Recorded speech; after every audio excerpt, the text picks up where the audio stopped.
Bismillahirrahmanirrahim. Assalamualaikum warahmatullahi wabarakatuh.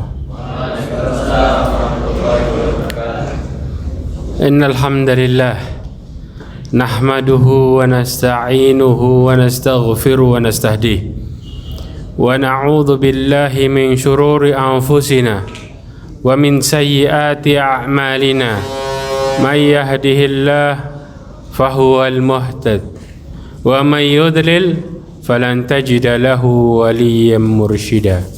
Asyhadu an la ilaha illallah wahdahu la syarika lah wa asyhadu anna Muhammadan abduhu wa rasuluh. Ballaghar risalah wa addal amanah wa nasahal ummah wa tarakaha ala mahajjatil bayda lailuha kanahariha la yazihu anha illa halik. Amma ba'd. Ma'asyiral mu'minin rahimakumullah. Alhamdulillah hamdan katsiran. Kita bersyukur dengan sebanyak-banyaknya kepada Allah Subhanahu wa taala. Dalam kondisi apapun yang terjadi kepada diri kita merupakan hal yang terbaik yang Allah Subhanahu wa taala takdirkan. Ketika kita ditanya tentang angan-angan yang paling besar, setiap orang ingin berakhir hidupnya dengan kondisi yang terbaik. Ketika kita ditanya-tanya apa yang engkau inginkan ketika nanti di akhirat, semua orang akan mengatakan saya pengen masuk surga. Ya, bahkan Rasulullah SAW mengatakan setiap kalian akan masuk surga illa man aba, kecuali yang nggak mau. Sampai kemudian Rasulullah ditanya sama sahabatnya, ya Rasulullah may aba, ya, siapa yang nggak mau masuk surga kok nggak mau? Kok bisa? Kata Rasulullah SAW, man ata'ani dakhalal jannah. Barang siapa yang taat mengikutiku, kata Rasulullah SAW, mereka yang masuk surga. Wa man asani faqad aba. Orang-orang yang menyelisiku, mereka yang nggak mau masuk surga, kata Rasulullah SAW. Maka jelas, kalau kita bicara dengan husnul khotimah, pasti kaitannya dengan amal soleh. Ini nggak akan pernah bisa terpisahkan sama sekali. Tapi subhanallah, terkadang ketika kita bicara masalah maudhu kematian nih, ya, di antara kita udah mulai jenuh, lagi asik-asik bicara ngomong masalah mati, buyar katanya. Ya, apalagi ketika kita kemudian disibukkan dengan perkara dunia, hal yang paling benci yang kita bicarakan adalah kematian. Subhanallah. Kenapa? Karena ketika seseorang disibukkan dengan perkara dunia sampai mereka kena penyakit alwahan, maka mereka akan keluar sifat yang namanya karahiyatul maut. Mereka benci yang namanya mati. Mereka berusaha untuk, ya, ketika datang kematian mereka berusaha untuk menyembuhkan dirinya gimana pun caranya. Tapi namanya mati nggak ada obatnya sama sekali. Ya, maka ketika kita bicara masalah husnul khotimah, kenapa kita harus bicara dengan masalah husnul khotimah? Rasulullah SAW menjelaskan dalam hadisnya, kata Rasulullah SAW, innamal a'malu bil khawatim. Sesungguhnya amalan itu tergantung penutupnya. Ya, orang yang kemudian penutupnya baik, maka dia husnul khotimah. Ada orang yang penutupnya jelek, maka dia su'ul khatimah. Bahkan Rasulullah SAW mengatakan di dalam hadisnya, ya, Rasulullah SAW mengatakan, wa rajulun ya'malu bi'amali ahlil jannah. Rasulullah mengatakan, inna ahadukum la ya'malu bi'amali ahlil jannah hatta ma yakunu bainahu wa bainaha illa dhira'. Dia melakukan dalam awal hidupnya, dia melakukan amalan ahlu surga, masya Allah, taat terus, sampai antara dirinya sama surga cuman sejengkal doang. Artinya kalau dia mati di posisi itu, kira-kira husnul khotimah atau su'ul khotimah? Husnul khotimah. Kemudian kata Rasulullah, fayasbiqu alaihil kitab. Kemudian datang takdirnya. Maka kemudian apa? Faya'malu bi amali ahlin nar, maka setelah itu dia melakukan amalan ahli neraka. Fayadkhuluha, maka kemudian akhirnya dia masuk neraka. Bayangin, padahal pertamanya taat, ujung-ujungnya ternyata belok. Nanti kita akan bicarakan kenapa ini bisa terjadi. Ya. Kemudian setelah itu Rasulullah meneruskan lagi, wa inna ahadakum la ya'malu bi amali ahli nar. Kemudian ada orang di antara kalian yang melakukan amalan ahli neraka. Awal-awal hidupnya dilakukan buat kemaksiatan. Kemudian kata Rasulullah SAW, fa yasbiqu hatta ma yakunu bainahu wa bainaha illa dira, sampai antara dirinya sama neraka tinggal sejengkal doang. Tinggal dikit, kalau dia mati dalam posisi itu masuk neraka. Maka Rasulullah mengatakan fa yasbiqu alaihil kitab, kemudian akhirnya kita takdir mendahulunya sehingga apa? Fayamalu bi amali ahli nar, ujung hidupnya dia melakukan amalan ahli neraka, maka dia masuk ke dalamnya.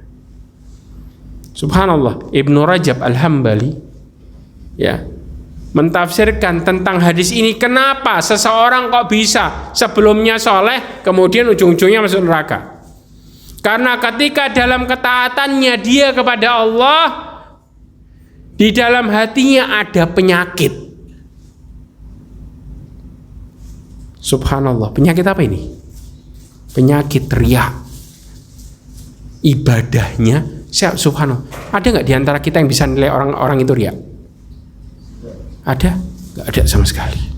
Yang tahu dia riya atau enggak cuma dirinya sama Allah tok. Cuman gara-gara masalah keikhlasan doang. Akhirnya apa? Akhirnya begitu kata Ibnu Rajab, ketika seseorang melakukan amal soleh, di dalam hatinya ada riya, maka suatu saat penyakitnya akan muncul tadi. Begitu muncul, kira-kira membuat dia jadi soleh atau bermaksiat? Maksiat, nggak tahan dia. Akhirnya ngikutin nafsunya. Terakhirnya su'ul khotimah. Kira-kira kebayang nggak nyesalnya dia gimana? Tapi ada orang-orang yang kemudian melakukan amalan ahli neraka. Setelah itu dengan dosanya, sampai ulama mengatakan ada seseorang dengan dosanya dia masuk surga, dan ada seseorang dengan amal solehnya, gara-gara amal solehnya dia masuk neraka. Sama persis dengan posisi ini.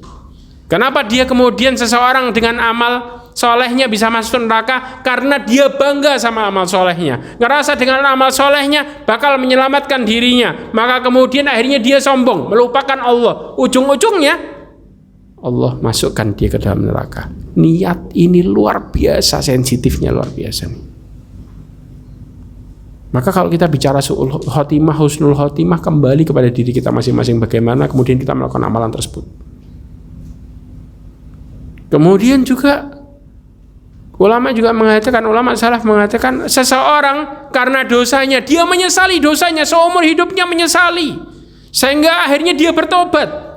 Kemudian dengan dia berpikir tentang telah melakukan dosa yang banyak tadi, kemudian dia memperbaiki dirinya, akhirnya dia masuk surga karena penyesalannya. Coba, berawal dari apa? Pelaku dosa, ya enggak? Iya. Sekarang kalau kita ditanya nih, mana yang lebih sadis melakukan kemaksiatan? Mantan kiai atau mantan preman? Hah? Mantan kiai kadang-kadang. Orang yang paham tentang agama, ketika dia terfitnah, maka dia lebih parah kadang-kadang beloknya. Kenapa? Karena dia ngerasa tahu caranya tobat. Akhirnya muncul apa? Nanti saya bakal tobat. Allah kan Maha Pengampun. Mulai manusia apa? Meremehkan. Makanya subhanallah, penyakit ini penyakit yang sangat bahaya sekali. Ya. Saya kasih contoh lagi sebelum kita bahas masalah tentang husnul khotimah. Di zaman Rasulullah SAW, ya, siapa yang nggak tahu perang Uhud? Paham ya? Ada seseorang, bahkan dia disebut sebagai munafik. Dia yuqatilun nas, ya, membunuh orang dengan beraninya, sampai sahabat ngelihat orang ini sampai kagum. Kenapa? Setiap orang yang di depannya pasti disabet. Dia banyak bunuh orang, perangnya luar biasa. Para sahabat ngelihat dia, oh ini ahli surga nih. Kemudian ketika Rasulullah mendengar itu wajahnya merah, mengatakan sesungguhnya dia ahli neraka. Kaget semua sahabat, lu kok bisa? Subhanallah. Antum tahu apa yang terjadi? Di akhir hidupnya seorang ini karena kemudian banyaknya tusukan di tubuhnya dan dia nggak tahan, akhirnya pedangnya ditegakkan, kemudian dirinya menindih pedang tersebut, meninggal dalam posisi bunuh diri. Padahal kalau dia bersabar tinggal dikit dia masuk surga. Cuman gara-gara nggak sabar, subhanallah. Orang kalau kemudian dia melakukan amal soleh sebesar apapun, tapi di hatinya ada penyakit itu muncul, bisa membelokkan dirinya kepada melakukan amalan ahli neraka. Ada lagi kisah seorang wanita yang dia berzina. Kita tahu dosa zina begitu besarnya. Sampai Allah Subhanahu wa taala kemudian apa? Mengatakan la taqrabu wa la taqrabuz zina. Jangan kalian deketi zina. Perintah masalah zina Allah sampai memerintahkan jangan deketi, apalagi ngelakuin. Kalau ngelakuin udah double dosanya, ya kan? Kemudian perempuan ini berzina sampai kemudian dia mengatakan, "Ya Rasulullah, saya berzina." Kata Rasulullah suruh balik. Orang ini tetap mengatakan dirinya berzina, mau dirajam. Karena dia kemudian menyesali sama dosanya tadi. Ya. Hadis ini diriwayatkan oleh Muslim. Kemudian akhirnya Rasulullah SAW setelah dia berkali-kali meminta, akhirnya Rasulullah merajam perempuan ini. Ketika dirajam selesai, Rasulullah mengatakan kalau seandainya ya amalan orang ini dibagi oleh 70 orang di antara kalian akan cukup. Kebayang nggak? Seseorang yang bertobat tadi sadar sama dosanya, sampai minta sama Rasulullah mengakui dosanya. Dia kepingin bertobat. Begitu kemudian Rasulullah melakukannya, merajam tadi, kata Rasulullah cukup buat kalian semua 70 orang. Bukan 1, 2 orang, 3 orang, 70. Karena iktikat baiknya buat memperbaiki diri. Bukan sekedar husnul khotimah, tapi amalannya yang begitu besar. Kedudukannya tinggi gak orang ini? Tinggi. Bayangin 70 orang cukup ketika dibagi-bagi nih amalan. Buat 70 orang tadi masuk surga. Bukan cuma kedudukan 1 orang. Ya. Kemudian sekarang kita sering ngomong husnul khotimah, husnul khotimah. Tahu nggak arti husnul khotimah? Kita bingung kadang-kadang. Kalau husnul khotimah apa ya? Subhanallah. Ya. Makanya ulama kemudian mengatakan pengertian husnul khotimah adalah ayyuwafiqul abdu qabla mautihi ilal iqla' amma yughdabullah. Seseorang ya Allah berikan dia petunjuk hidayah sebelum dia meninggal untuk menjauhi semua yang Allah murkai. Dengan apa? Dengan taubat dan penyesalan terhadap semua dosanya, baik yang kecil ataupun yang besar. Kemudian apa? Wal iqbalu ala ta'at wal amal khair. Dan dia bersegera melakukan ketaatan dan perbuatan-perbuatan baik. Jadi bukan subhanallah, kadang-kadang zaman kita saya tobat, tapi nggak ada etikat kita buat bertobat dengan benar, dengan posisi memperbaiki diri. Karena Rasulullah mengatakan kepada Mu'ad, ittaqillaha haitsuma kunta. Kata Rasulullah, bertakwalah kalian engkau dimanapun kalian berada. Wa'ad bi'is sayyi'atal hasanata tamhuha. Kata Rasulullah apa? Ikuti kejelekan dengan kebaikan, niscaya kejelekan itu akan terhapus. Ya, maka kemudian ketika kita bertobat harus diiringi dengan apa? Dengan melakukan keimanan dan amal soleh. Ini harus. Ketika Allah Subhanahu wa taala menyebutkan dalam surat Al-Furqan tentang dosa besar ayat 68. Kemudian Allah ngasih solusi di ayat 70-nya. Mereka siapa yang bisa diampuni dari dosa syirik, ya, dosa bunuh, dosa zina. 3 dosa besar yang Rasulullah katakan. Yang kemudian Allah katakan dalam Al-Qur'an. Surat Al-Furqan ayat 68. Allah mengatakan di ayat 70-nya illa man taba, kecuali mereka yang setelah itu bertobat. wa amana, beriman, wa amila sholiha. Kemudian yang ketiga melakukan amal soleh. Gak cukup tobat aja. Kita kalau disebut dengan taubatan nasuha, Allah kepingin lihat hambanya serius gak, beriman gak, memperbaiki dirinya dengan amal soleh gak. Kalau enggak, tobatnya enggak diterima. Karena ada orang yang tobat, begitu dia ngomong tobat, masih punya rencana mau kemaksiatan yang berikutnya. Ini yang disebut dengan apa? Tobat yang rusak. Apakah kemudian ketika orang itu kemudian punya niatan untuk melakukan hal tersebut, tiba-tiba dia melakukan, kira-kira dia su'ul khotimah atau husnul khotimah? Su'ul khotimah.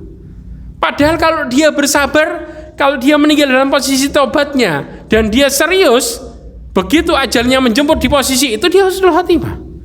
Kadang-kadang subhanallah, kita antara kebaikan sama keburukan cuman sisi apa? Selisih sedikit. Kuncinya cuman kita mau sabar atau enggak nih. Ya. Kemudian apa? Diiringi sama wal istiqamah.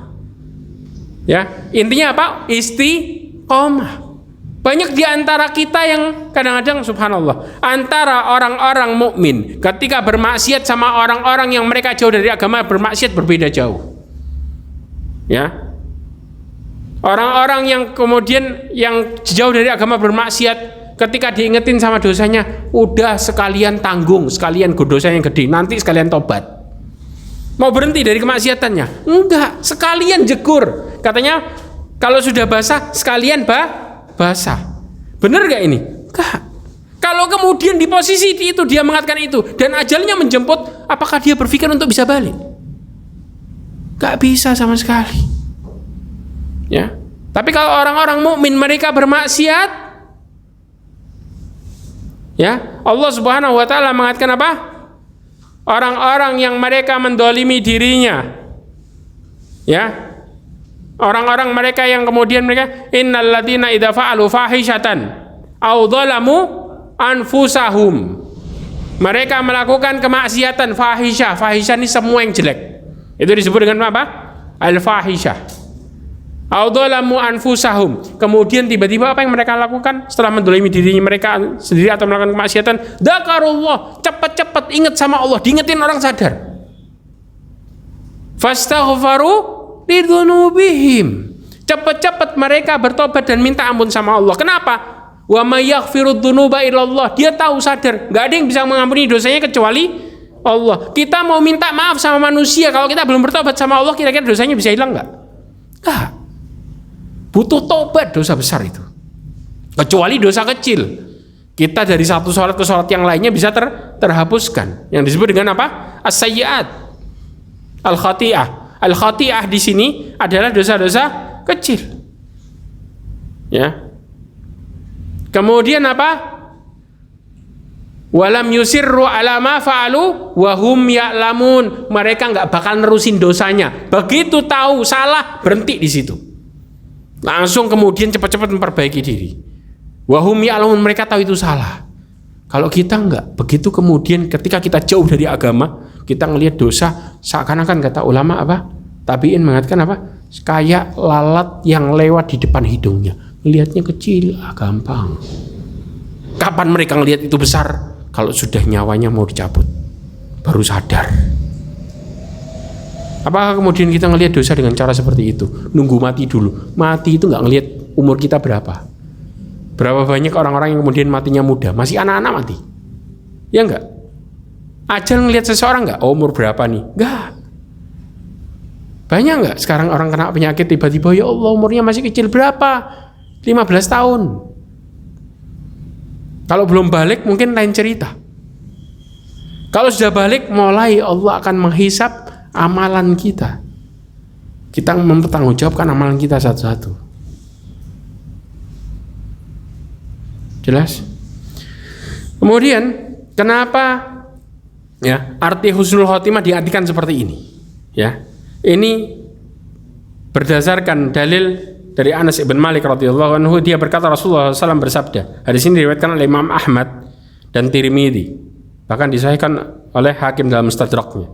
Dikatakan, idza aradallahu bi 'abdihi khairan ista'malahu. Kalau Allah menginginkan hambanya kebaikan, maka Allah akan manfaatkan dia. Loh, gimana caranya Allah manfaatin? Sahabat bertanya, ya Rasulullah, kaifa ista'malah? Ya Rasulullah, bagaimana cara Allah memanfaatkan nih orang?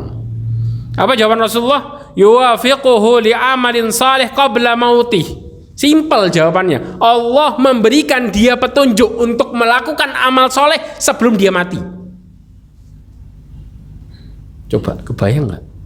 Sebelumnya tukang maksiat luar biasa, maksiatnya total. Tapi kemudian muncul di penyesalan dia, saya mau memperbaiki diri. Saya mau keluar dari semua ini, saya jenuh dengan kemaksiatan. Ternyata Allah ngasih dia hidayah. Bahkan sampai orang non muslim yang sebelumnya memasukkan orang-orang ke dalam agamanya, tiba-tiba dia bertobat. Di ujung hidupnya begitu dia bertobat, kemudian setelah itu Allah tarik nyawanya. Ada seorang sahabat, ya, baru bertobat, ya, ada kisah, ya, seseorang yang bertobat baru bertobat, setelah itu nggak sengaja kepleset meninggal. Kebayang nggak? Ada kisah yang terjadi seperti ini. Gimana kira-kira? Apakah kemudian Allah nggak ngelihat amalan sebelumnya? Orang ini punya penyesalan. Allah Subhanahu wa taala tahu kita gampang melakukan kesalahan, tapi Allah ngasih kesempatan kita bertobat nggak? Subhanallah, orang yang semakin melakukan kemaksiatan, Allah ngasih umurnya dia panjang. Buat ngasih kesempatan buat dia bertobat. Orang sudah dipanjangin umurnya, masih kemudian belum bertobat, berarti kebangetan. Allah ngasih dia terus, dikasih masalah kadang-kadang, iya enggak? Supaya dia sadar dirinya lemah, supaya balik sama Allah, supaya Allah tutup hidupnya dengan husnul khotimah. Tapi masih mereka ngikutin nafsunya. Berarti kira-kira siapa yang salah? Masa kemudian kita mengatakan, kenapa kemudian saya dikasih su'ul khotimah? Padahal Allah ngasih dia pilihan, Allah ngasih kesempatan dia, Allah ngasih petunjuk dia. Apa buktinya? Buktinya ketika kemudian sebuah kelompok mau masuk ke neraka, fasa'alahum khazanatuha. Allah mengatakan dalam Al-Quran, maka penjaga nerakanya tanya sama dia, alam ya'tikum nadir, apakah nggak datang sama kalian peringatan? Kenapa? Karena penjaga nerakanya heran, kok mau? Malaikat aja ketakutan ngelihat neraka sampai nggak bisa senyum. Ini manusia kok mau nyemplung? Mereka mengatakan qalu bala, tentu datang kepada kita peringatan. Berarti Allah ngasih kita pelajaran nggak? Dikasih. Orang-orang non-muslim yang ngaku mereka non-muslim sekalipun mereka kafir, Allah kasih dulu sama mereka peringatan. Karena ditanya, alam ya'tikum nadir, qalu bala qad ja'ana nadirun faqadzabna wa qulna ma nazalallahu min syai'. Mereka nyebutin alasannya, kami datang kepada kami peringatan, tapi kami ngomong nggak pernah datang apa-apa sama kami, didustakan semuanya. Ngomong mereka. Apakah kemudian mereka ngomong tanpa penyesalan? Nyesal. Sedangkan neraka menggelegak mereka di depan matanya. Sampai Rasulullah SAW mengatakan dalam hadisnya, kata Rasulullah, kalau seandainya kalian semua ngelihat apa yang aku lihat, niscaya kalian akan sedikit tertawa dan banyak menangis. Kalau kalian tahu gambarannya neraka, gak akan pernah kita bisa ketawa-ketawa dengan santainya, kemudian ngerasa tenang. Enggak. Kalian bakal banyak menangis dan ketakutan. Subhanallah, lihat. Makanya kemudian inilah pentingnya husnul khatimah. Ma'asyiral mu'minin rahimakumullah. Sebelum kita berbicara tentang bagaimana caranya kita supaya bisa husnul khatimah, kita harus tahu dulu gimana caranya diri kita mempersiapkan untuk mendapatkan husnul khatimah.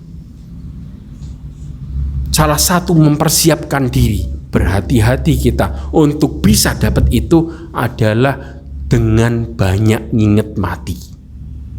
Kadang-kadang kita lagi asik nih ngobrol sama temen, tiba-tiba temen, Jal, kalau sebentar lagi mati gimana? Kata temennya, ini nggak asik nih, lagi ngomong santai tiba-tiba diomongin mati.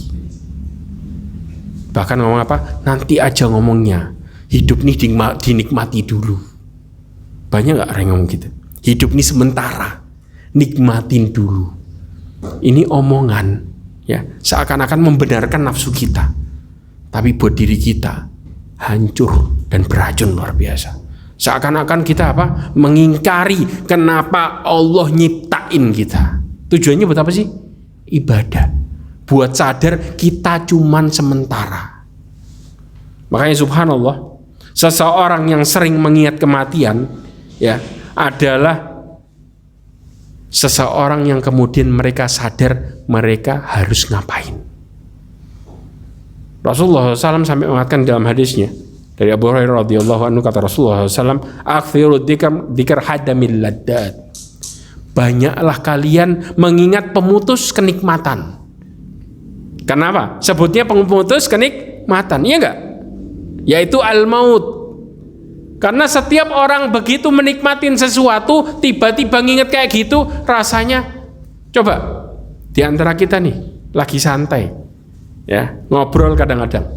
Kalau yang punya hati masihan, lewat kuburan, kira-kira apa yang terjadi?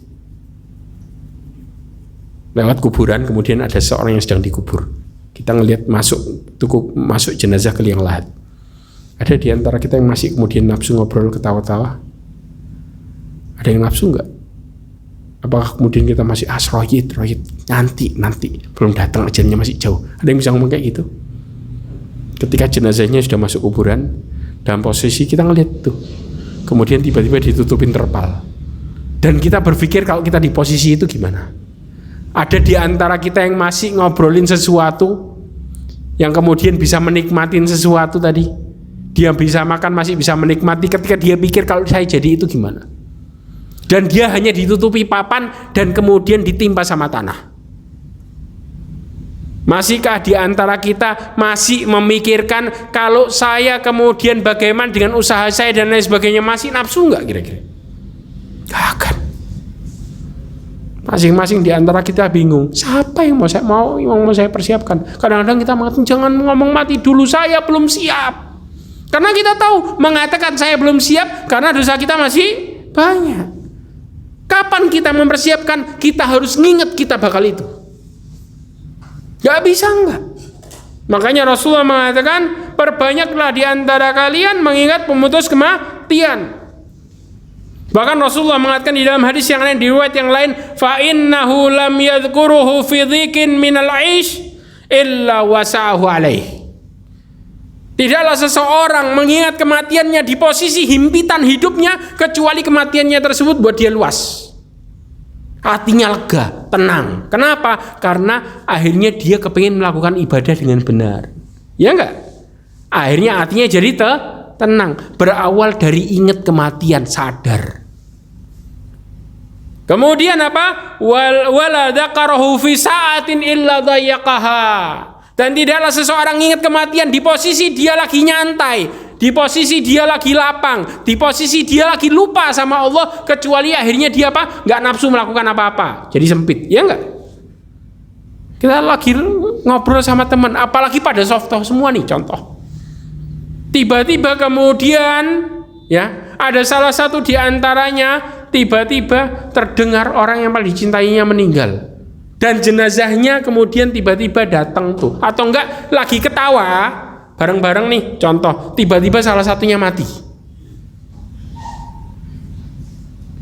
Posisinya gimana kita? Kita bisa melakukan sesuatu nggak saat itu? Atau nurusin ketawanya, atau masih bisa ngobrol? Coba bayang nggak? Maka di antara kita langsung berubah semua mukanya, karena kita tahu tuh. Ternyata apa? Ternyata langsung kita nggak nafsu ngapa-ngapain. Ya Allah, teman saya meninggal depan mata saya, kata dia. Paham di sini maksudnya? Orang yang posisinya lagi nyantai, mereka ngerasa dirinya lapang. Ingat kematian itu langsung hidupnya jadi sempit. Tapi orang yang sempit, ketika mengingat kematian itu, maka mereka akan ngerasain tenang. Akhirnya mereka langsung jadi luas hidupnya. Ini manfaatnya. Bahkan nggak berhenti sampai di situ. Dikatakan juga di riwayat yang lain, idza aradallahu bi 'abdihi khairan tahhara qabla mautih. Kalau Allah menginginkan kebaikan sama hambanya, Allah bersihkan sebelum dia mati. Bagaimana cara membersihkannya? Sahabat bertanya. Amalun salihin yulhimuhu iyah. Allah memberikan dia petunjuk, mengajarin dia cara ngelakuin amal soleh. Ngajarin. Coba, hidayah itu mengajarkan seseorang untuk melakukan cara yang benar melakukan amal soleh. Iya enggak? Karena banyak orang yang berusaha melakukan amal soleh, ternyata caranya salah. Betul enggak? Kira-kira bisa enggak dia bisa berubah dengan baik kalau caranya salah? Enggak. Tapi kalau Allah ngasih pelajaran dengan apa? Ngasih kesempatan dia buat duduk di majelis ilmu. Atau enggak tiba-tiba dia dengerin ceramah lewat online, contoh. Itu buat seseorang apa? Ngasih pelajaran buat dia untuk Allah ngasih hidayah. Allah yang gerakin nih orang buat ngelakuin, caranya gimana? Subhanallah. Ya. Kemudian mengingat kematian termasuk ciri-ciri kecerdasan. Orang cerdas adalah orang yang paling banyak ingat kematian. Loh, hubungannya apa antara kecerdasan sama kematian? Subhanallah. Lihat, Rasulullah SAW mengatakan dalam hadisnya, kuntu jalisan ma Rasulullah SAW. Kata Abdullah ibn Umar, ya, mengatakan apa? Waktu itu kami duduk-duduk bareng Rasulullah SAW. Tiba-tiba faja'a rajul min Ansar. Datang orang dari Ansar bertanya, "Ya Rasulullah, wahai Rasulullah, ayyul mu'min afdal? Mukmin mana yang paling utama, yang paling afdal?" Apa jawaban Rasulullah? Ahsanuhum khuluqan, orang yang terbaik akhlaknya.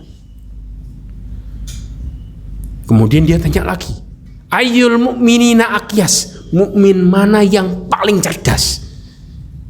Ya, Rasulullah ditanya apa? Yang paling cerdas. Kata Rasulullah, aktsaruhum limauti dzikran wa ahsanuhum lima ba'dahu istidadan ulaika humul aqyas. Mereka yang paling banyak dalam hidupnya mengingat kematian dan mempersiapkan buat kematian tersebut. Orang kalau sudah tahu ingat mati, apakah kemudian cuma diem tok? Sedangkan dia banyak dosa? Gak mungkin kan? Pasti dia apa? Pasti dia, oh iya, ya udah, cepat-cepat. Berarti saya harus cepat-cepat tobat. Kalau tiba-tiba saya sebentar lagi cabut gimana? Coba, kalau di antara kita tiba-tiba nih, naudzubillahi min dzalik, la samahullah. Tiba-tiba Allah kasih penyakit jebret, kemudian dokter mengatakan umurnya tinggal 2 minggu lagi. Ada di antara kita yang masih nafsu mikirin urusan dunia, kemudian manggil teman buat menghibur dia, sempat gak? Atau kemudian dia kepingin tobat cepat-cepat, kepingin melakukan amal soleh apapun yang bisa. Atau enggak, kita lagi di atas kapal, tiba-tiba kapalnya goyang, ombaknya luar biasa. Apakah kemudian kita sempat ngelihat kanan kiri yang posisi lagi nangis? Atau kita mikirin amalan kita sendiri? Di antara kita waktu itu hanya mikirin amalan kita sendiri. Gak mungkin kita ngomong sama nakodanya mengatakan, Pak nakoda jangan goyang kapalnya, gak mungkin. Pasti di antara kita apa? Mikirin gimana nasib saya kalau seandainya saya mati. Apakah saya bisa masuk surga atau enggak? Kita akan mikir hal yang sama. Makanya disebut orang yang nginget mati, orang yang tahu dia bakal mati, mereka disebut orang yang cerdas. Karena pasti mereka melakukan amal kebaikan, berusaha. Coba, kalau kapalnya goyang apa yang kita lakuin? Baca doa sebisanya, iya enggak? Baca Quran, semua yang menyebabkan kita bisa husnul khotimah, iya enggak? Apa kemudian kita cuma diem tok di saat yang lainnya bingung nangis? Enggak. Pasti yang kita bisa membaca Al-Ikhlas kita baca bolak-balik. Berharap Allah ngampuni dosa kita. Kadang-kadang kita sempat nangis, ya Allah, saya bertobat. Setelah selamat, lupa. Ya enggak? Makanya kemudian, tapi orang yang serius mengingat kematian dan dia sadar benar gak akan pernah lupa sama itu. Gak akan pernah. Karena kematian itu datangnya gak ada yang tahu. Tilkal mautal lati tafirruna minhu fa innahu mulaqikum. Kata Allah, kematian yang kamu lari darinya pasti kamu akan dijemput, akan ditemui, mau gak mau, seneng gak seneng. Orang kalau sudah rezekinya habis, kematiannya datang. Ini dia. Kemudian kematian itu akan menghapuskan dosa seseorang dan dia akan berhati-hati sama dunianya, zuhud. Ya. Dikatakan dari Anas bin Malik radhiyallahu anhu, Rasulullah SAW mengatakan, "Akthiru dzikrul maut." Perbanyaklah dia antara kalian mengingat kematian, fa innahu yamhasud dzunub wa yazhad fid dunya. Karena sesungguhnya dia akan menghapuskan dosa. Orang kalau nyesel melakukan kebaikan, dosanya terhapus enggak? Iya. Kenapa? Ketutupin sama kebaikannya. Kemudian orang akan berhati-hati dengan dunianya, enggak bakal nemen-nemen. Dia dapetin dunianya buat bisa melakukan amal soleh buat dirinya dan keluarganya. Ya enggak?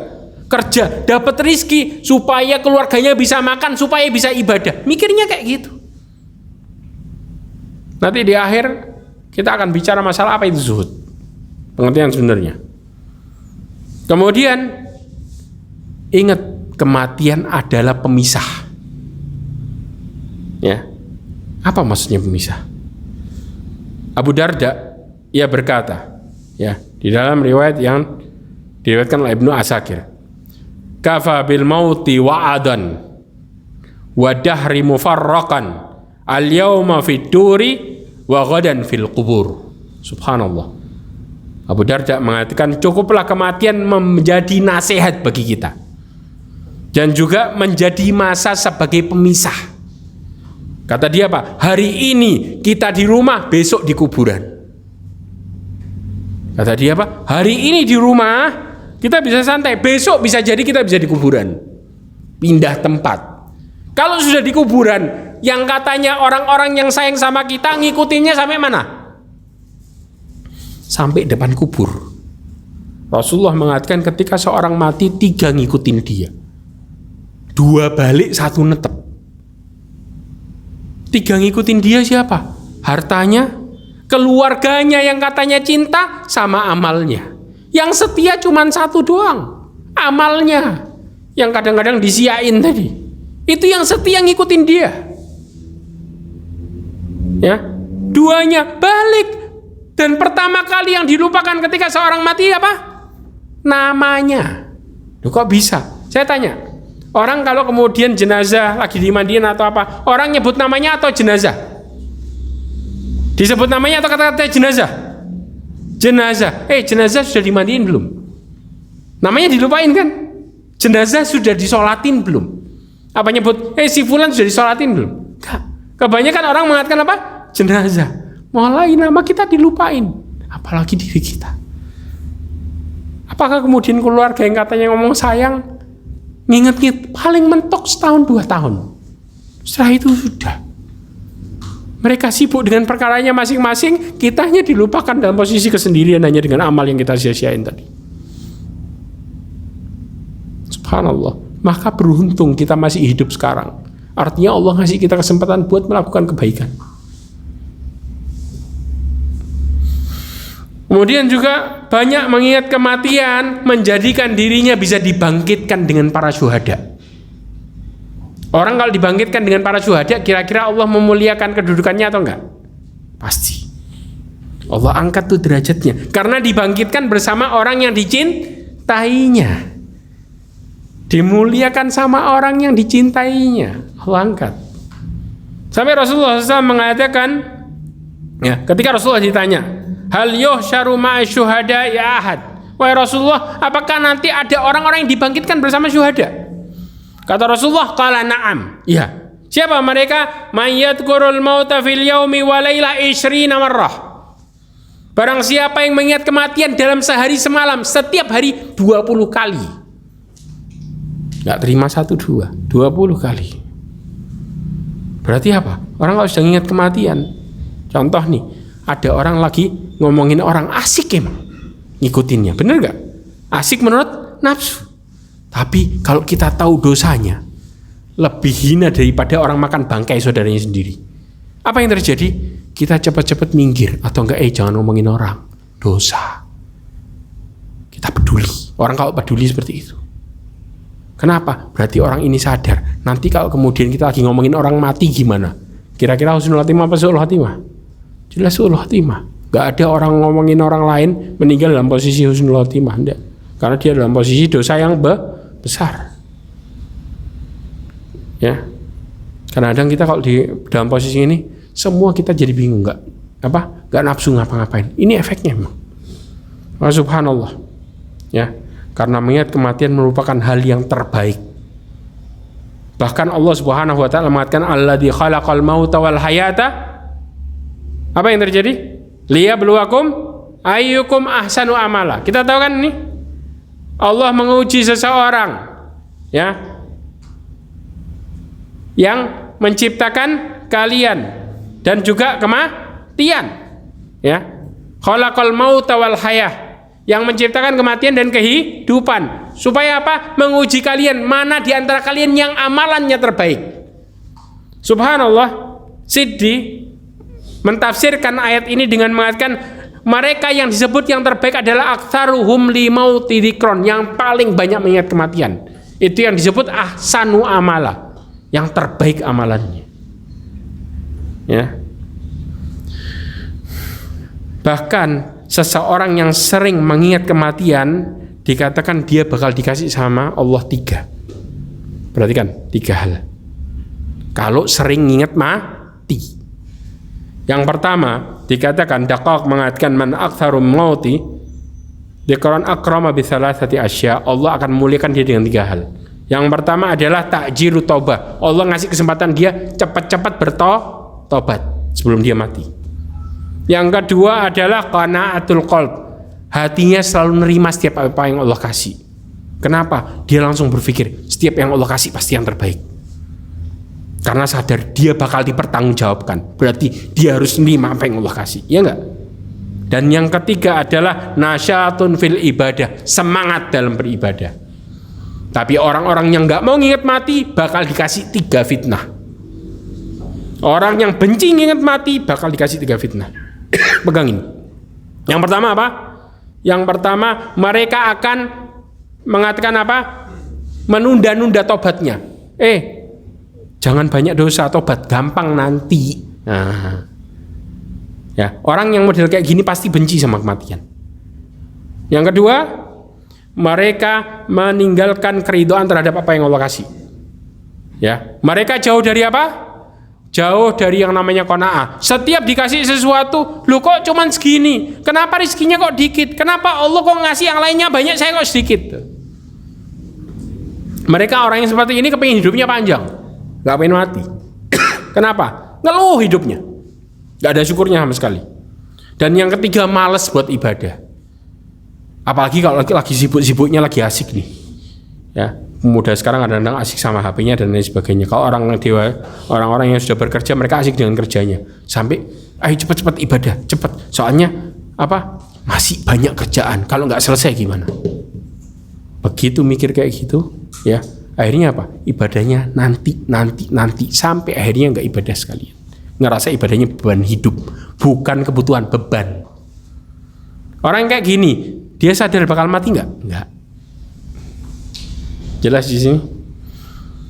Nah, sekarang kita kalau ditanya, kalau orang sudah dikubur, apa sih harapan terbesarnya dia?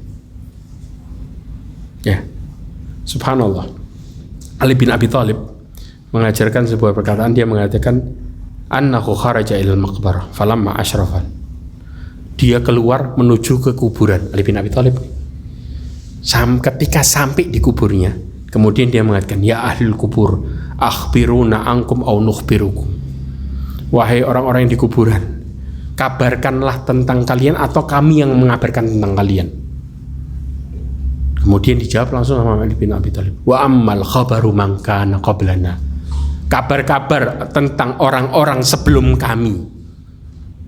Ya, mereka mengatakan al-malu qad iqtasama. Harta kalian sudah dibagi-bagi. Yang kalian usahakan dari pagi sampai malam, banting tulang tadi sudah dibagi-bagi, sudah gak jadi hak milik kalian lagi, sudah pindah tangan. Kemudian wan nisa qad tazawwajna, istri-istri kalian yang tadi ngomongnya cinta dan lain sebagainya sudah nikah sama orang lain atau sudah ngelupain kalian. Kemudian wal buyut, rumah-rumah kalian qad sakanaha ghairaha. Sudah ditinggali sama orang-orang yang lain, kadang-kadang bukan keluarga kalian, sudah pindah nama, pindah tangan. Kata Ali bin Abi Thalib, wallahi law istata'u laqalu, demi Allah, kalau dia bisa ngomong di kubur itu, mereka akan mengatakan laisa zadan khairam minat taqwa. Enggak ada bekal nih di dalam kuburan kami, ya, kecuali ketakwaan. Kalau kami bisa balik lagi, bisa hidup, kami bakal memperbaiki ketakwaan kami. Kalau bisa balik. Tapi kalau kemudian apa yang terjadi, kami nggak bisa. Itu yang mereka pikirin, stres di dalam kuburan, diem. Mereka hanya nyesalin, kenapa saya dulu kok nggak lebih bertakwa. Yang soleh nyesel, kenapa kok nggak lebih soleh lagi. Subhanallah. Apalagi yang jauh, mereka menyesali, cuman mikirin. Sampai orang yang di atas kubur mau berdoa, mau kemudian doain mereka 1000 kali, mau ngajak ngomong sekalipun, yang di dalam nggak dengar. Dan bahkan kalau seandainya mereka dengar, mereka nggak bakal memperhatikan sama sekali, karena mereka hanya mikirin amalan yang sudah mereka lakukan. Kenapa dulu kok nggak saya lebih baik lagi? Ini yang terjadi. Makanya husnul khotimah merupakan hal yang sangat luar biasa, anugerah yang besar yang nggak semua orang dikasih. Subhanallah. Sekarang kita bicara tentang proses kematian. Pernah tahu nggak orang dicabut nyawanya itu gimana prosesnya? Pernah tahu kita? Ada sebuah hadis Rasulullah SAW yang subhanallah, hadis ini begitu panjang, ya, menceritakan secara detail proses kematian. Ya, hadis ini diriwayatkan oleh Imam Ahmad di dalam musnadnya dan juga Abu Dawud. Kemudian juga hadis ini disahihkan oleh Albani. Bagaimana proses kematian tersebut? Kata Rasulullah SAW di dalam hadisnya, sesungguhnya hamba yang beriman, perhatikan, dimulai dari seorang mukmin nih prosesnya. Sesungguhnya hamba yang beriman, ketika dia hendak meninggalkan dunia dan menuju akhirat, berarti apa? Dia mau mati. Ya, subhanallah. Kalau mau mati, yang setia apa? Mata kita yang setia. Kenapa? Mata itu ngikutin apa? Jalannya ruh. Makanya kemudian sampai kemudian semakin naik rohnya, matanya semakin naik. Ya. Kemudian ketika mau mati, turunlah malaikat, bukan cuma satu, banyak, dari langit, yang wajahnya putih, karena judulnya orang yang beriman. Bahkan dikatakan wajahnya seperti matahari, kasyams. Ya. Kemudian setelah itu mereka membawa kain kafan dari surga serta minyak hanut. Minyak hanut merupakan minyak yang wangi luar biasa dari surga. Berarti apa? Berlipat ganda wanginya daripada minyak di dunia. Kemudian setelah itu mereka duduk sejauh mata memandang. Kemudian datang malaikat maut, duduk tepat di kepalanya. Karena malaikat maut nyabut nyawa dari mana? Kepala nih. Duduk tepat di kepalanya. Kemudian setelah itu malaikat maut mengatakan, wahai jiwa yang baik, keluarlah menuju ampunan Allah dan keridhaannya. Makanya Allah dalam Al-Quran mengatakan apa? Ya ayyatuhan nafsul mutmainnah, irji'i ila rabbiki radiyatan mardiyah. Allah ngomong, wahai jiwa yang tenang. Jiwa tenang itu ngapain? Jiwa yang selalu kepengen melakukan sesuatu, nyari ridha Allah, terus itu disebut dengan jiwa yang tenang, jiwa yang bersih, jiwa yang mereka selalu memperbaiki diri. Dia bermaksiat kadang-kadang belok, tapi cepat-cepat tobat. Itu yang namanya jiwa yang bersih. Irji'i, kembalilah kepada Allah dalam keadaan radiyatan mardiyah, diridhoi. Double lagi, radiyah mardiyah. Ya, dia ridho dan diridhoi sama Allah, subhanallah. Dia senang. Ya. Kemudian setelah itu akhirnya dikatakan, maka keluarlah rohnya dari jasadnya seperti tetesan air yang keluar dari mulut ceret kendi. Kira-kira keluarnya gampang nggak? Kita diginiin dimiringin dikit sudah langsung keluar, saking gampangnya. Loh, dia nggak ngerasain sakaratul maut, sakit, ngerasain. Tetapi kenapa kok bisa gampang? Setelah selesai hadis ini kita akan katakan, kenapa kok kemudian dia bisa gampang seperti itu? Padahal dia ngerasain tuh. Ya. Kemudian setelah itu, akhirnya para malaikat yang lain yang tadi bawa kain kafan sama minyak wangi, nggak membiarkan sekejap mata, cepat-cepat rohnya diambil, kemudian dibungkus dan dikasih minyak wangi. Kenapa? Cepat-cepat dimuliakan. Maka setelah itu, yang mereka yang memberi kafan dan minyak wangi tadi keluar rohnya dengan sangat wangi baunya, bau yang paling wangi di dunia. Sehingga para yang malaikat pun naik menuju ke langit. Setiap kali mereka bertemu malaikat yang lain, rohnya mereka mengatakan apa? Roh siapa yang wangi ini? Kemudian maka dia dipanggil dengan namanya yang terbaik di muka bumi. Contoh, dia suka dipanggil dengan Abu Fulan atau Fulan yang baik. Contoh nih, dia dipanggil dengan nama yang paling dia suka. Subhanallah. Setelah itu akhirnya sampailah ke langit dunia, langit pertama nih.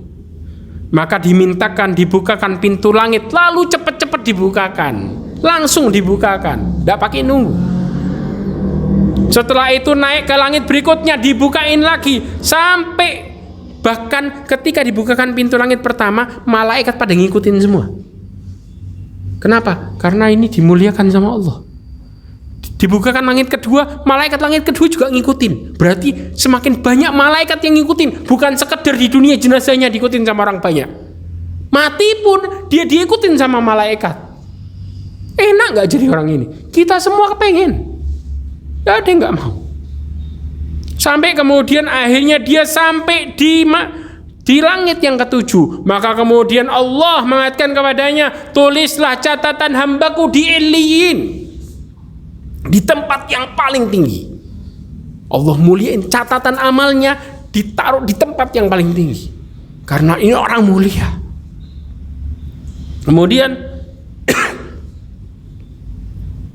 kembalikan hambaku ke bumi, karena dari bumi aku ciptakan, ke bumi aku kembalikan dia. Kemudian dari bumi aku bangkitkan mereka. Subhanallah. Dari bumi aku ciptakan, dari bumi aku kembalikan, dan dari bumi juga aku bangkitkan untuk kedua kalinya. Maka setelah itu, setelah dikembalikan, maka mayat tadi mendengar suara sandal orang yang mengantarkan jenazah sewaktu mereka pulang dari pemakaman. Maka kalau kita lagi nguburin, selesai kita nguburin, yang dikubur denger jejak kaki kita balik ditinggal. Setelah itu apa yang terjadi? Siapa yang kira-kira datang? Dua malaikat langsung. Ini orang balik langsung siap-siap ditanya, siap-siap dipertanggungjawabkan pertama kali. Makanya sampai Utsman bin Affan radhiyallahu anhu, dia berkata apa? Setiap melihat kuburan dia nangis luar biasa. Kenapa? Ini merupakan pintu pertama. Kalau saya selamat di sini, selamat selamanya. Di sini nggak selamat, selamanya nggak selamat. Penetap. Subhanallah. Akhirnya datang dua malaikat tadi. Dua malaikat tadi, ya. Di riwayat yang lain dikatakan yang satu berwarna hitam, yang satu berwarna biru. Ya. Kemudian malaikat tadi menggertak dia. Walaupun muslim, menggertak dia. Kemudian mendudukkannya. Baru ditanya. Apa pertanyaannya? 4. Pertanyaan pertama, man rabbuka? Siapa Rabbmu? Maka dia menjawab, Rabbi Allah. Dengan tegasnya dia mengatakan, Tuhanku Allah. Kuat hatinya. Kemudian ditanya lagi, madinuka, apa agamamu? Dia mengatakan, dinil Islam. Agamaku adalah Islam. Kemudian setelah itu ditanya lagi, siapa orang yang diutus di tengah-tengah kamu? Dia mengatakan bahwasanya dia adalah Rasulullah sallallahu alaihi wasallam. Subhanallah. Kemudian pertanyaan yang keempat, malaikat bertanya lagi, bagaimana amalmu? Dia mengatakan, saya membaca kitab Allah, beriman dan membenarkannya. Berarti apa? Kita ditanya, kita ngelakuin yang di Quran enggak? Itu bakal jadi pertanyaan juga. Jadi orang nggak bisa lepas dari itu. Sampai kemudian kita baca Quran kadang-kadang, iya kalau lagi mood enak, kalau enggak kadang enggak. Kita bakal ditanya tentang Quran. Sampai kata Rasulullah dalam hadisnya, Quranun hujjatun laka aw alaik. Al-Quran bisa jadi nolong kamu atau bisa jerumuskan kamu sekalian ke neraka. Kapan jerumusin kita? Kalau kita ninggalin Quran. Kapan nolong kita? Kalau kita mempraktekkan apa yang di Quran. Cuman ada dua sisi doang. Maka setelah itu Allah Subhanahu wa ta'ala mengatakan, tiba-tiba datang suara, hambaku benar, bentangkan untuknya surga, kasih dia pakaian dari surga, bukakan pintu surga buatnya. Subhanallah. Setelah itu dia pun mendapatkan angin surga, wangi surganya. Kuburnya diluaskan sejauh mata memandang. Kenapa? Dikatakan sifat kubur itu aslinya menghimpit. Orang pertama kali masuk kubur itu mau nyempitin gini. Tapi ketika Allah perintahkan luaskan, maka semakin luas itu kuburan.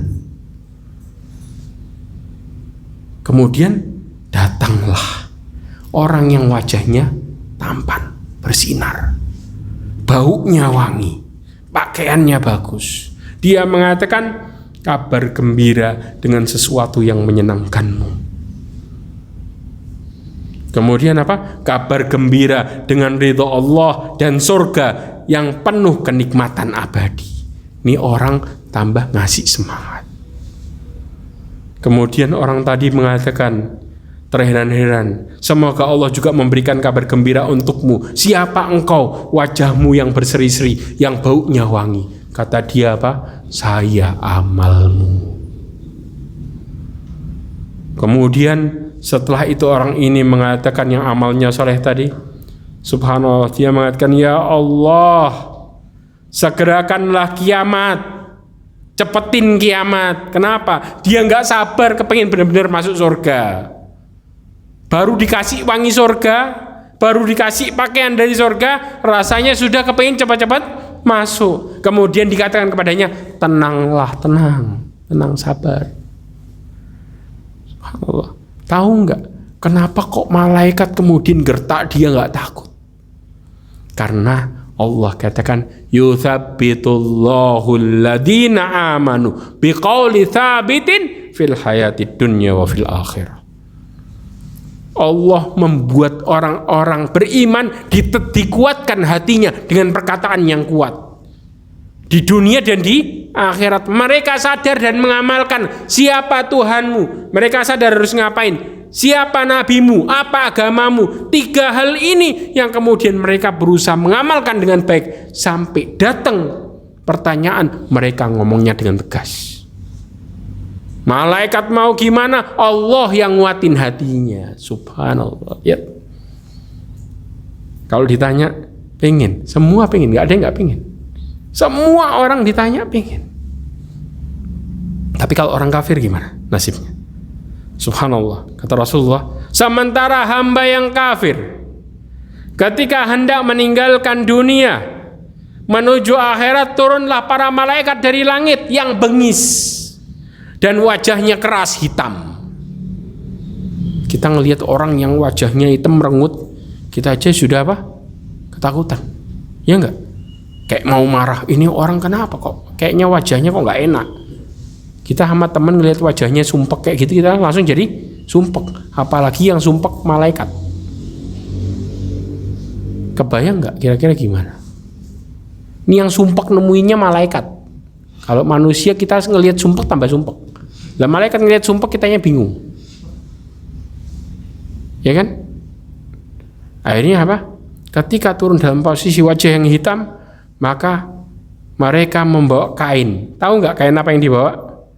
Mereka membawa kain rami, kain goni, karung, kayak model kayak gitu. Ya, Kemudian setelah itu maka datanglah malaikat maut tepat di kepalanya, dan malaikat tadi yang bawa itu duduk sejauh mata memandang. Kemudian malaikat tadi ya yang bawa kain rami yang malaikat maut tadi mengatakan, wahai jiwa yang busuk, wahai jiwa yang busuk, tadi keluarlah menuju murka Allah Subhanahu wa taala.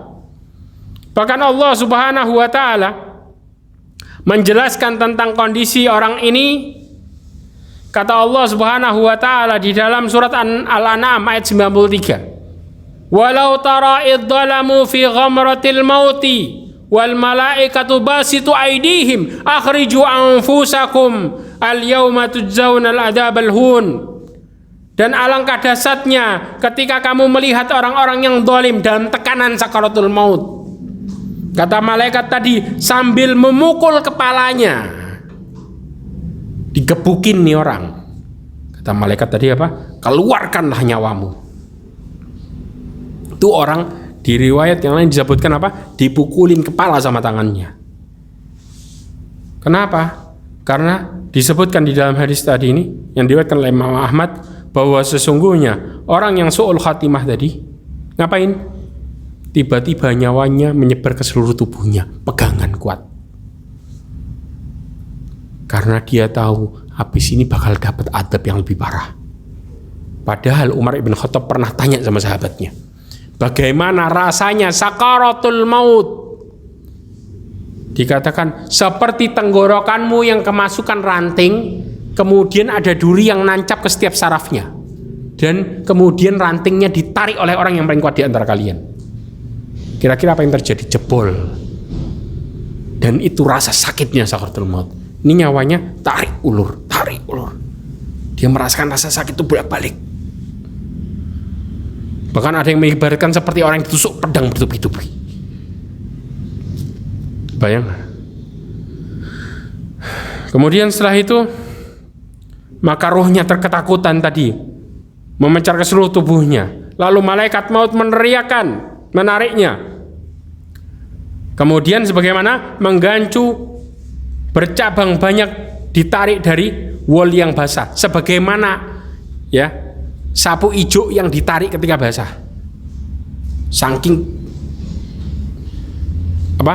Saking kuatnya berpegangan di ruh, sehingga membuatnya putus pembuluh darah dan tulangnya. Subhanallah. Makanya ada orang yang sakaratul maut yang kemudian sampai apa? Mendelik gini. Kemudian apa? Mulutnya sampai membuka. Itu saking sakitnya. Setelah itu langsung dipegang oleh malaikat maut tadi, dan para malaikat yang lain tidak membiarkan sekejap di tangan malaikat maut. Maka mereka cepat-cepat membungkus dengan kain rami tadi. Kemudian keluarlah darinya bau busuk bangkai yang pernah ada di muka bumi, paling busuk. Setelah itu mereka pun naik roh tadi, setiap melewati malaikat yang lain, sampai kemudian malaikat mengatakan, roh siapa ini begitu buruknya. Dan mereka dipanggil dengan panggilan yang sangat jelek di bumi. Contoh ya, kadang-kadang kita ngejek teman kita, naudzubillah min dzalik. Ya, ada orang yang dipanggil dengan kata-kata betet dan lain sebagainya. Dia bakal dipanggil dengan hal yang sama. Dia benci dipanggil dengan itu, dia akan dipanggil dengan panggilan yang dia benci. Kenapa? Karena saking hinanya dirinya. Gak berhenti sampai di situ. Subhanallah, akhirnya kemudian malaikat itu meminta izin dibukakan pintu langit pertama yang di bumi kita lihat tuh. Kemudian Allah Subhanahu wa taala berfirman, Rasulullah menuliskan hadis ini dengan firman Allah surat Al-A'raf ayat 40. Allah Subhanahu wa taala mengatakan, la tufattahu lahum abwabus samai wa la yadkhulunal jannata hatta yalijal jamalu fi sammil khiyat.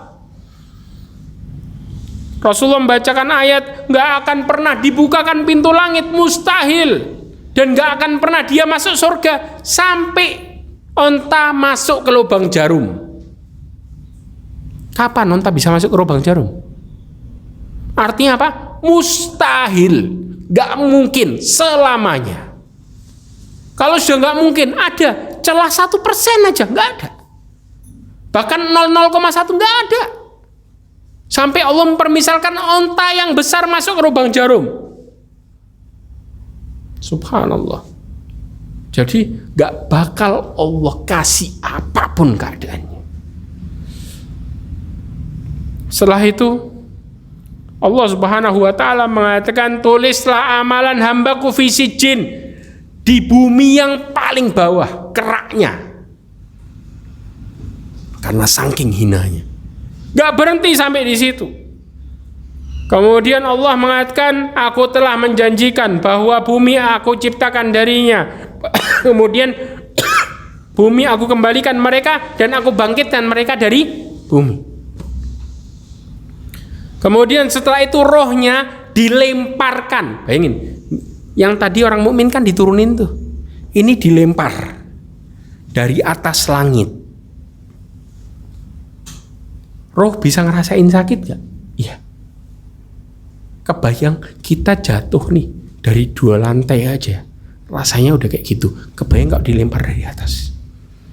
Ketika dilempar kayak gitu, kemudian Rasulullah membaca firman Allah Subhanahu wa taala surat Al-Hajj ayat 31. Kata Allah Subhanahu wa taala, "Wa may yusyrik billah faka'annama kharra minas sama' fatahtafuhu at-tayr aw tahwi bihir rihu fi makanin sahih."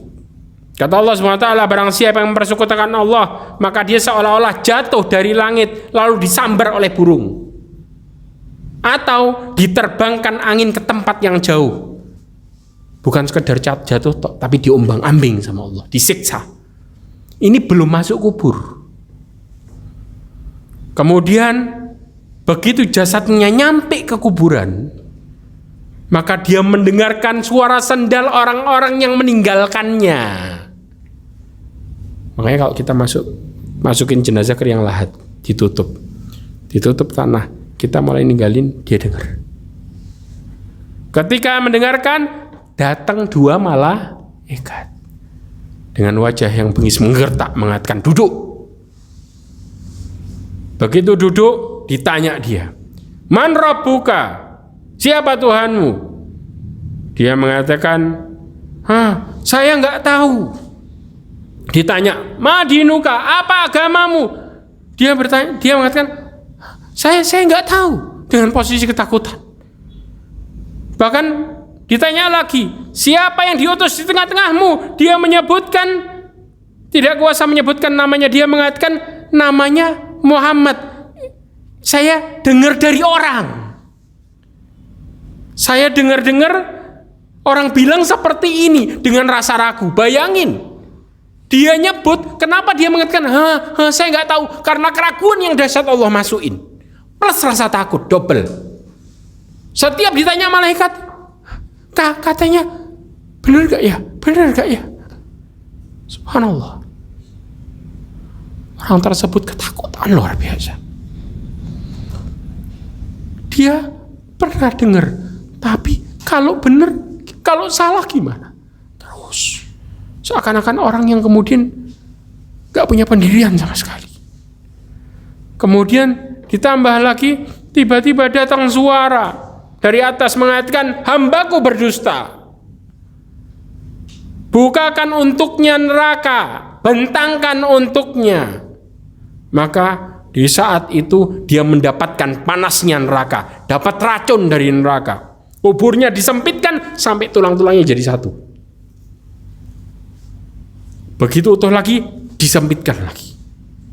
Ditambah lagi, datang orang yang berwajah sangat buruk, berbaju yang jelek, baunya busuk seperti bangkai. Dia mengatakan, kabar buruk untukmu. Inilah hari di mana kamu telah dijanjikan dahulu. Kemudian apa yang terjadi?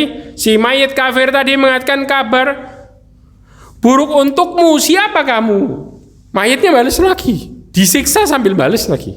Siapa kamu? Ya. Kata dia yang berwajah buruk tadi, aku adalah amalmu yang buruk. Maka setelah itu Allah SWT akhirnya setelah itu orang itu diserahkan kepada makhluk yang buta tuli dan bisu. Paham? diserahkan kepada makhluk yang buta, tuli dan bisu. Kira-kira bisa ngerespon nggak nih? Nggak. Apa yang terjadi?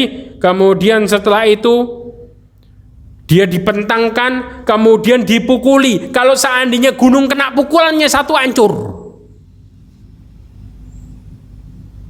Akhirnya orang ini dipukuli dan dia pun jadi debu. Allah balikkan lagi. Dipukuli lagi sampai dia teriak luar biasa. Sampai dikatakan teriakannya semua makhluk binatang selain jin sama manusia bisa dengar teriakan kuburan itu. Saking dahsyatnya dia teriak, saking kerasnya siksanya. Kemudian akhirnya dibukakan untuknya neraka, disiapkan tempat di neraka. Dia pun memohon, ya Rob, jangan engkau tegakkan kiamat. Dia mengatakan jangan kiamat. Kenapa? Adabnya lebih parah. Makanya subhanallah, kalau kita ditanya apa sih harapan orang kafir, maka Allah subhanahu wa ta'ala nyebutkan dalam surat Mu'min ayat 99 sampai ayat 100. Allah katakan, hatta idza jaa ahadumul maut qala rabbirji'uni. Ketika datang kepada mereka kematian, mereka ngomong, ya Allah, kembalikan lagi ke aku ke bumi, hidupkan aku lagi. La'alli a'mala salihan fima taraktu. Mudah-mudahan aku bisa memperbaiki, melakukan amal soleh yang dulu aku tinggalin. Kata Allah, kalla, nggak akan pernah terjadi, tidak akan. Innaha kalimatun huwa qailuha, itu cuma ngomong tok, hanya sekedar ucapan. Allah nggak percaya sama dia, sedangkan dia terus disiksa.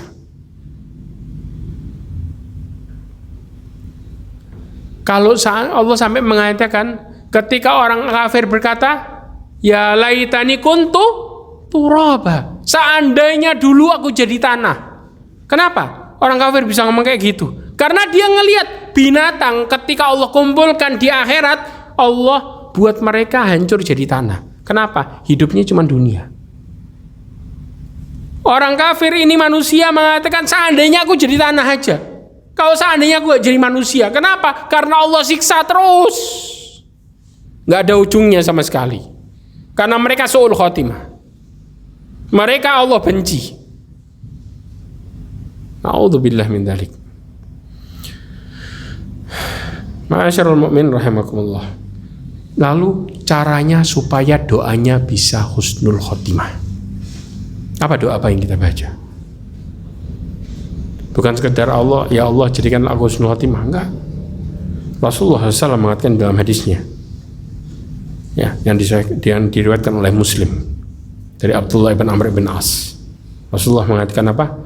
Inna qulubi baina Adam baina asba'in min ashabi'ir rahman. Sesungguhnya hati anak Adam itu di antara jari jemari Allah. Yuqallibuha kaifa yasha. Allah membolak-balikkan hati kita dengan kehendak Allah. Subhanallah. Kadang-kadang nih, baru kadang-kadang kita ketawa, sebentar sudah nangis. Baru aja senang, sebentar sudah sumpah. Ya enggak?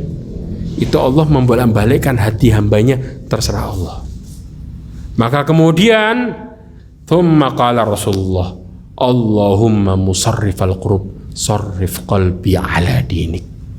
Ya Allah yang membolak-balikkan hati, balikkan hatiku untuk selalu pada agamamu.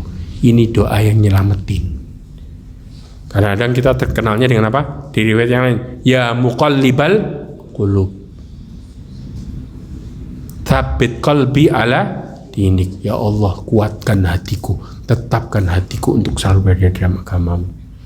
Kalau kita mau husnul khotimah, tiap selesai sholat baca tuh.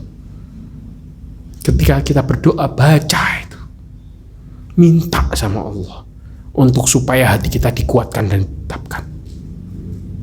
Subhanallah. Sekarang kita bicara ciri-ciri orang yang husnul khatimah. Ciri-ciri secara globalnya. Kalau ada waktu nanti baru secara detailnya. Ciri-ciri orang yang husnul khatimah adalah mereka yang diterima kabar gembira amalannya ketika mereka sakaratul maut. Mereka diterima amalannya sama Allah Subhanahu wa taala. Ya, makanya kemudian Allah Subhanahu wa taala mengatakan innal ladzina qalu rabbunallah. Ya, orang-orang yang mengatakan Tuhan kami adalah Allah. Mereka yang beriman sama Allah dan mengamalkan apa yang Allah perintahkan. Tsumma istaqamu, kemudian istiqamah. Tatanazzalu alaihimul malaika. Malaikat turun sama dia. Turunnya bukan cuma satu, banyak. Qalu, mereka semua ngomong bareng-bareng, alla takhafu wa la tahzanu. Jangan kalian takut dan jangan kalian sedih. Di akhiratnya wa absyiru bil jannati allati kuntum tu'adun. Dan berikanlah kabar gembira kepada dia tentang surga. Gak ada kenikmatan yang terbesar di surga. Gak ada kenikmatan yang terbesar di akhirat kecuali surga. Baru di dalam surga kenikmatan yang paling besar adalah melihat Allah setelah masuk surga. Nah, kemudian pada ayat ini ya, ada juga disebutkan ya, orang-orang mereka yang rindu, senang bertemu dengan Allah, maka Allah senang sama dia. Tapi orang-orang yang benci ketemu sama Allah, kok ada orang yang benci sama Allah, maka Allah benci sama dia. Rasulullah SAW mengatakan dalam hadisnya, kata Rasulullah, man ahabba liqa Allah ahabba liqa'ah. Barang siapa yang rindu, kepingin, senang ketemu sama Allah, maka Allah juga senang sama dia. Wa man kariha liqa Allah kariha liqa'ah. Barang siapa yang benci ketemu sama Allah, Allah benci juga sama dia. Kemudian ditanya sama sahabat, ya Nabi Allah, akarihaya al-maut. Apakah kemudian orang benci itu kemudian dia benci sama kematian? Sedangkan kami semua benci sama kematian, takut. Kita semua takut nih. Ya, sampai Abu Hurairah, periwayat hadis, ya. Siapa yang enggak kenal Abu Hurairah? Di ujung hidupnya dia nangis.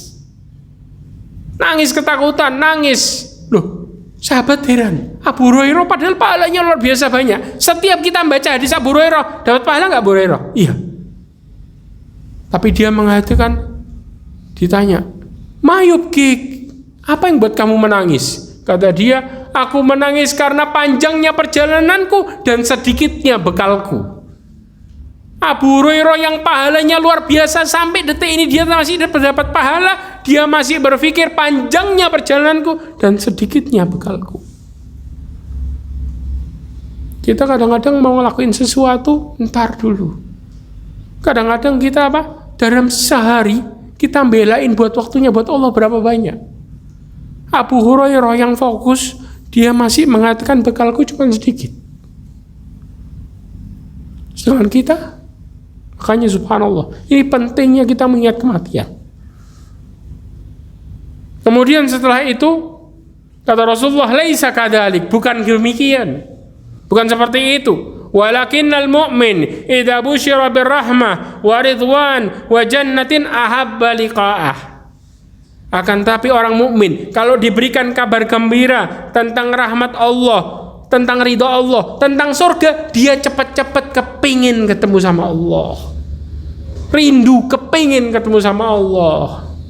Itu yang dimaksud.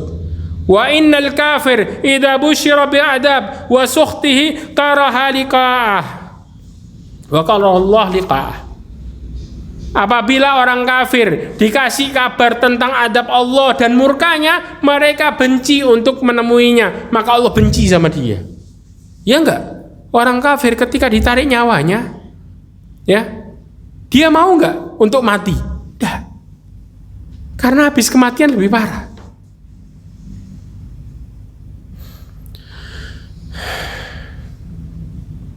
Sekarang kita bahas tentang penyebab husnul khatimah. Hal yang pertama adalah penyebabnya istiqamah. Ya. Dikatakan dalam Saleh Al-Munajjid, dia mengatakan, ya, dalam salah satu tulisannya ada 5 hal tentang penyebab istiqamah secara garis besar. Karena kalau didetailin banyak. Yang pertama istiqamah. Kenapa? Tadi disebutkan Innal ladzina qalu rabbunallah. Orang-orang yang mengatakan Tuhan kami adalah Allah. Kemudian istiqomah. Malaikat turun kepadanya dan mengatakan apa? Kabar gembira. Jangan takut, jangan sedih, dan dapat kabar gembira tentang surga. Ya. Dikatakan kabar gembira tentang surga ini di dalam tafsir Ibnu Katsir dikatakan malaikat mengatakan kepada mereka, nahnu awliya'ukum fil hayatid dunya wa fil akhirah. Kami merupakan pelindung bagi kalian. Kok bisa ngelindungin? Subhanallah. Dalam tafsir Ibnu Katsir disebutkan, para malaikat tadi berkata, orang-orang mukmin saat menjelang kematiannya, kami adalah teman kalian. Itu malaikat ngomong apa? Kami teman kalian selama di dunia. Kemudian kami yang bimbing kalian, kami yang luruskan kalian, kami pelihara kalian berkat perintah Allah. Allah yang nyuruh, jaga. Yang jaga langsung malaikat. Subhanallah. Makanya kadang-kadang subhanallah, orang ketika dia mau maksiat tapi nggak ada kesempatannya bersyukur, berarti Allah jaga hambanya. Kita kepengen maksiat kadang-kadang kan nggak bisa, karena nggak punya kesempatan. Maka itu adalah anugerah besar. Setelah itu, ketika dia posisi mati, maka kami akan bersama kalian selama kehidupan akhirat. Kami menemani kesendirian kalian dalam kuburmu, dan kemudian ketika sangkakala ditiupkan, bahkan kami akan selamatkan kalian ketika dibangkitkan. Kami akan selalu bersama kalian sampai menyeberangi sirat, dijaga malaikat. Dan bahkan kami sampai ke surga akan bersama kalian dengan penuh kenikmatan, sampai ditemani di surga juga, dari dunia sampai di surga. Memang gak gampang nyingkirin nafsu, tapi balasannya luar biasa. Allah kasih hidayah kita sampai mau masuk surga ditemenin terus. Siapa yang gak senang? Mungkin kita sekarang menganggapnya sesuatu yang biasa, tapi kalau kemudian ditampakkan di antara kita jenazah dan kita berpikir kita bakal jadi kayak gitu, gak akan di antara kalian kemudian di antara kita semua apa? Melihat perkara ini perkara yang kecil. Enggak. Mungkin kita ngerasa mati kita masih jauh, tapi kalau sudah kita ngelihat seseorang mati di depan mata kita, maka nggak akan pernah kita berpikir kita bakal masih jauh. Enggak. Yang kedua adalah keimanan. Tadi sudah jelas Allah mengatakan dalam surat Ibrahim ayat 27, yuthabbitullahu alladhina amanu. Allah meneguhkan hati orang-orang yang beriman, biqauli tsabit, dengan perkataan yang teguh. Artinya apa? Bukan cuma meyakini di hati tok, tapi bisa ngamalin apa yang Allah perintahkan dengan yakin. Subhanallah. Berapa banyak di antara kita kadang-kadang jadiin Allah solusi paling terakhir, disertai dengan rasa ragu lagi. Kalau Allah ngasih iya, kalau enggak gimana? Ini yang kadang-kadang, ini yang kemudian nasibnya dikubur sama dengan nasibnya di hidup dunia. Dia ragu, jadiin Allah yang terakhir, Allah juga buat dia ragu di kuburnya. Kira-kira berujung kepada su'ul khatimah atau husnul khatimah? Su'ul khatimah. Ya. Bahkan dikatakan yang disebut dengan dikuatkan hatinya adalah fa akhbara anna yuthabitul ibadil mu'minin alladhi qamu biha ma alaihim minal iman fi qulub alladhi yusaddiq amal jawarih. Yang disebut dengan dikuatkan hatinya adalah dia dikasih kesempatan buat melakukan amalan soleh sesuai dengan keyakinan hatinya. Dia yakin hatinya dan dia bisa ngamalin. Sekarang ada nggak orang yang mengatakan saya yakin sama Allah tapi mau ngamalin entar banyak? Ada banyak. Dia bisa dikasih kesempatan nggak buat melakukan amal soleh? Enggak. Cuman di mulut. Ini yang kadang-kadang kalau kemudian dia ditanya nanti gimana? Ya terserah Allah. Allah kan maha tahu. Tapi dia nggak berpikir kalau dia diadab gimana? Masih bisa bilang terserah Allah. Kalau kemudian ternyata adabnya di depan matanya, masihkah dia bisa bilang terserah Allah? tanpa kemudian perbaiki amalannya? Gak mungkin. Kata-kata dia terserah, kenapa? Karena dia ngerasa masih hidup panjang. Ini dia. Makanya kemudian muncul kata-kata terserah Allah. Allah kan yang nilai. Tapi nggak ada etikat untuk kita berusaha memperbaiki diri tadi, nggak ada. Karena dia ngerasa masih hidupnya panjang. Saya kan masih muda. Zaman sekarang banyak orang mati nggak ada. Malamnya ngobrol, paginya udah nggak ada nyawanya. Betul nggak? Kita ketemu orang baru ngobrol, duduk sebentar sudah nggak ada. Kita mau bilang apa? Baru aja saya ngobrol. Maka orang itu stres. Kok bisa baru? Nggak ada sakit apa-apa. Ujung-ujungnya dokter memvonis apa? Jantung. Itu karena sangi sudah nggak bisa ngapain. Ujung-ujungnya semua dokter rata-rata memvonis apa? Jantung. Ada orang yang kadang-kadang subhanallah, kita lihat videonya, ya, subhanallah. Ada salah satu kepala polisi Madinah. Dia bertanggung jawab untuk mengetuai di Masjid Nabawi. Dia mengatakan, saya pernah ngelihat orang Indonesia mati di raudhah dalam posisi sujud. Apa jawab dia? Betapa nikmatnya tuh orang itu. Tapi saya juga pernah melihat jamaah yang mati di kamar mandi dalam posisi kejungkel. Walaupun kamar mandi masjid, tapi di kamar mandi dalam posisi tersungkur. Kebayang nggak? Kita kalau kemudian berangan-angan, mana yang berangan-angan? Sama-sama di Masjid Nabawinya ini. Kita milih yang pertama apa yang kedua? Kalau Allah ridho sama seseorang, nggak mungkin kemudian dimatiin dalam posisi di tempat yang buruk. Padahal di Masjid Nabawi, di kamar mandi jungkel lagi. Bukan mati dengan baik. Coba, subhanallah. Padahal di Masjid Nabawi. Makanya nggak bisa kemudian seseorang apa? Menentukan nasibnya sendiri selama mereka apa? Selama mereka tidak mau merubah sama sekali. Tapi kalau kemudian kita berharap sama Allah, berharap, boleh kemudian kita minta sama Allah untuk menjadikan diri kita yang terbaik dalam posisi akhir hidup kita. Tapi kalau kemudian kita hanya berdoa tanpa berusaha, nggak akan pernah Allah merubah nasib kaum sampai mereka merubah nasib dirinya sendiri. Hal yang ketiga adalah berbaik sangka sama Allah. Ya, kenapa harus berbaik sangka? Perhatikan, Rasulullah SAW mengatakan dalam hadisnya, "Ana inda dhanni abdi bi, in dhanna bihi khairan falahu." Sesungguhnya saya tergantung prasangka hambaku. Kalau dia berprasangka kepadaku baik, maka dia dapat baik juga. Wa in dhanna syarran falahu. Kalau dia berprasangka jelek, maka dia dapat juga sesuai dengan prasangka. Subhanallah. Lihat, bahkan Rasulullah mau meninggal 3 hari. Perhatikan, Rasulullah berpesan 3 hari mau meninggal. Kata Rasulullah apa? La yamutanna ahadukum illa wa huwa yuhsinu dzan billah. Janganlah kalian mati kecuali kalian dalam keadaan berbaik sangka sama Allah.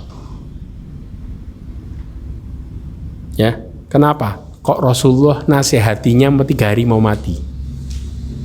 Tahu nggak? Semakin dekat ajal seseorang, semakin setan goda terang-terangan.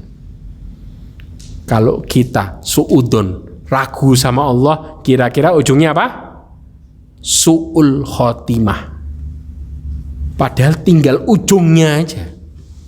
Di ujung aja ragu, langsung Allah tutup dengan su'ul khotimah. Setan berhasil berarti. Begitu kita yakin sama Allah, Allah buat hidup kita husnul khotimah. Tadi kan Rasulullah ngomong, amalan tergantung penutupnya. Nih, makanya subhanallah, di sini keikhlasan tuh luar biasa pentingnya.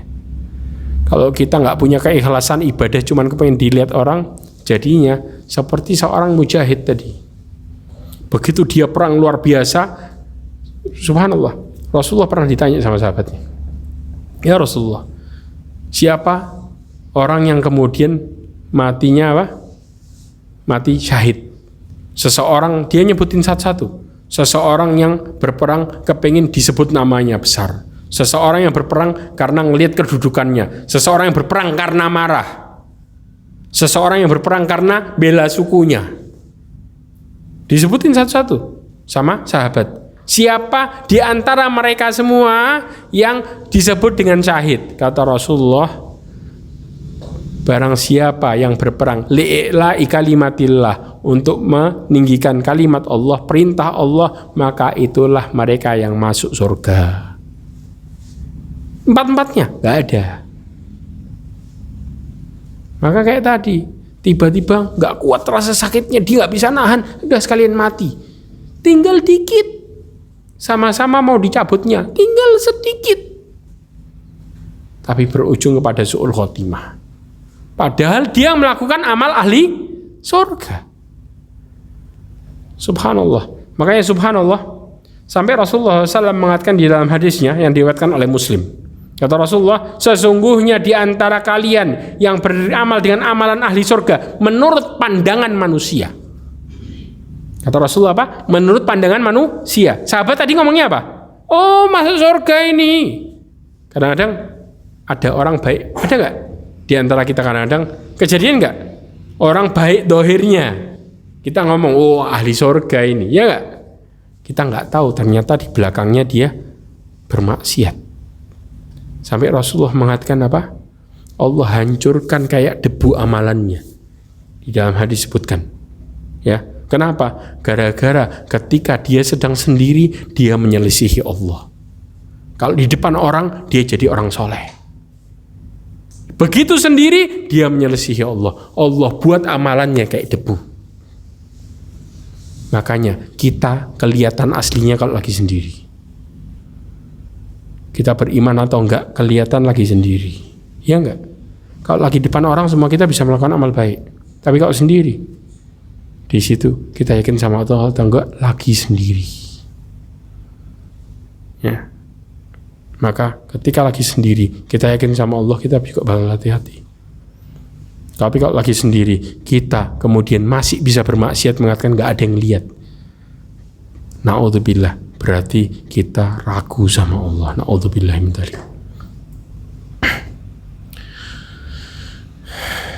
Yang ketiga adalah bertakwa. Ini yang penting, luar biasa. Kenapa? Orang mukmin itu tujuan utamanya apa? Takwa.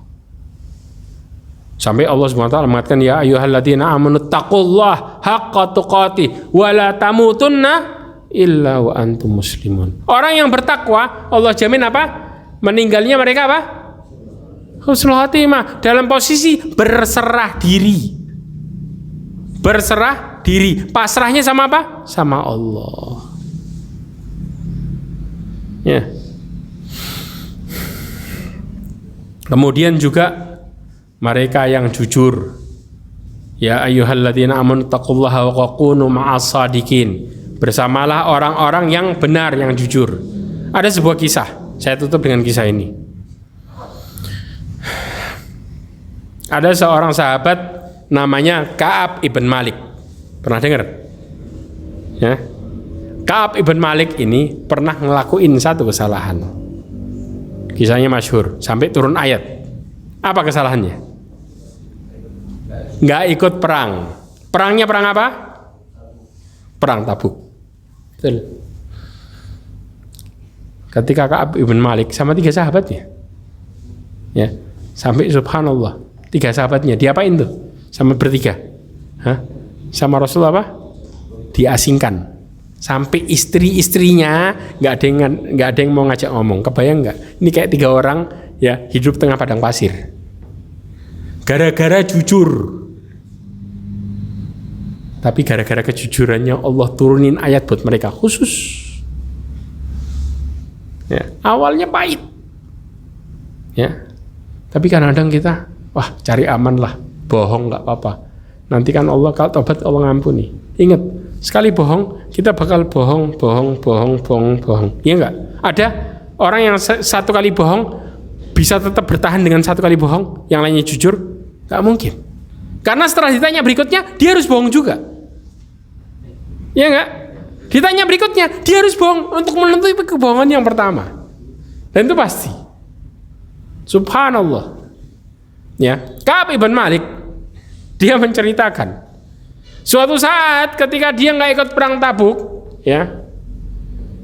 Kemudian setelah Rasulullah pulang dari peperangan, maka orang-orang munafik cepat-cepat menghampiri Rasulullah dengan pernyataan-pernyataannya yang dusta. Mereka nyebutin semua alasannya. Apa kemudian Rasulullah, kamu bohong? Enggak.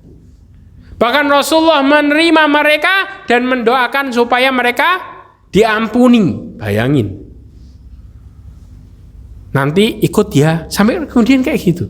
Nanti lain kali ikut lagi, ikut ya. Ya mereka mengatakan ya. Tapi Ka'ab ibn Malik didatangi Rasulullah dengan muka tersenyum sambil kelihatan marah, senyumnya senyum marah. Kemudian Rasulullah tanya, apa yang buat kamu gak ikut? Kata Ka'ab, wallahi wahai Rasulullah, aku adalah orang yang bisa merangkai kata-kata. Aku bisa ngomong macam-macam untuk menutupi kesalahanku, tapi kalau di depanmu aku gak berani, kata dia. Aku takut Allah Subhanahu wa ta'ala menjadikanmu benci sama aku.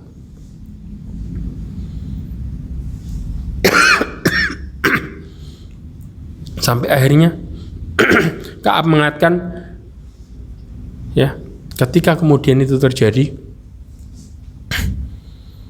kemudian kata Rasulullah, ini perkataan yang benar, kamu jujur. Dia nggak punya alasan apa-apa. Setelah itu terjadi, kata Ka'ab, demi Allah, tidak ada suatu nikmat yang telah dianugerahkan oleh Allah kepadaku sesudah dia memberikanku petunjuk kepada Islam. Bayangin, dia diomongin bener, seneng dia, walaupun dia harus punya konsekuensi di belakangnya. Kemudian apa?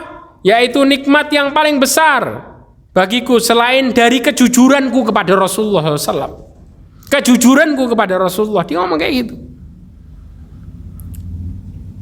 Pada hari itu, karena tidak mau berdusta kepadanya, sebab aku akan binasa oleh Allah seperti apa yang telah dilakukan kepada orang-orang yang berdusta kepada Rasulullah SAW. Orang yang berdusta kepada Rasulullah apa? Matinya mati munafik. Sedangkan orang munafik apa janji Allah? Innal munafikina fid-darkil asfali minan nar. Orang-orang yang bohong tadi Allah matikan mereka dalam posisi dihukumi munafik. Kalau sudah munafik lebih parah daripada orang kafir, jadi keraknya neraka. Tapi karena dia jujur, dia senang luar biasa bisa jujur. Tapi terhadap orang-orang yang berdusta, Allah Subhanahu wa taala menurunkan surat At-Taubah ayat 95 sampai 96. Kata Allah Subhanahu wa taala, "Saya halifuna billahi lakum idan qalabtum ilaihim litu'ridu anhum fa'ridu anhum innahum rijsun ma'wahum." Kata Allah Subhanahu wa taala mengatakan apa? Allah mengatakan kelak mereka akan bersumpah kepadamu demi nama Allah. Orang-orang munafik berbohong sama Rasulullah mengatakan apa? Wallahi. Ya, apabila kamu kembali kepada mereka supaya kamu berpaling dari mereka. Jadi biar dia dimaafin tuh. Ya.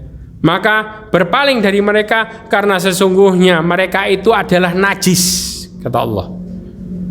Dan tempat mereka jahanam. Allah mengatakan mereka najis.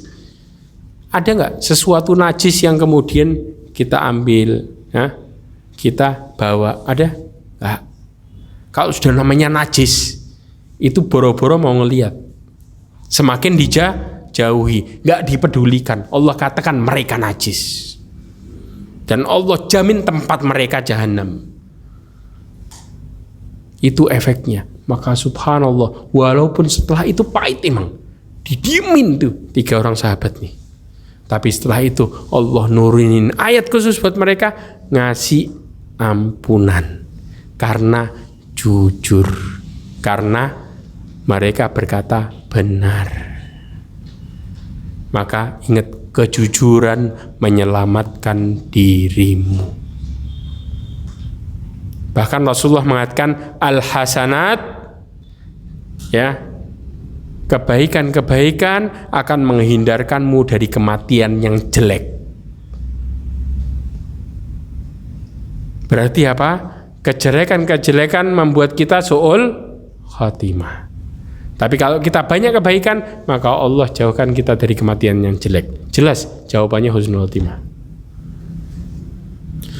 Mudah-mudahan ini bermanfaat. Mudah-mudahan kita bisa ngambil pelajaran dari sini. Ingat,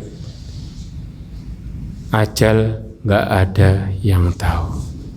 Begitu kita salah langkah, apa yang terjadi? Allah katakan dalam Al-Quran. Allah mengatakan, wa amma man utiya kitabahu bishimali.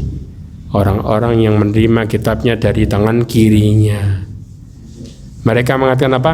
Ya laita lam uta kitabiyah. Seandainya saya nggak dikasih kitab ini. Ya laita ma adri ma hisabiyah. Seandainya saya nggak tahu hitungannya. Ya laitaha kanatil qadiyah. Seandainya mati menyudahi semuanya, nggak ada hitung-hitungan, mati selesai. Itu orang yang berharap menerima kitabnya dari tangan kiri. Begitu mereka nyesel, kata Allah, khuduhu faghulluh, ambil dia seret. Tahu nggak cara seretnya? Di dalam hadis dijelaskan, ya, suhiba ala wajhi thumma ulqiya finnar. Mereka diseret, wajahnya ditempelin ke jalan, kemudian diseret kayak gini. Wajahnya diapain? Kayak diparut, ditarik, diseret. Kemudian mereka dimasukkan ke neraka, dilempar.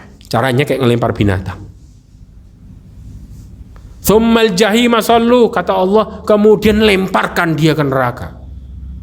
Tsumma fi silsilatin sab'una dhira'an fasluquh. Kemudian apa? Ikat dia dengan rantai yang panjangnya 70 hasta. Bakar. Subhanallah. Gambaran nih, ya.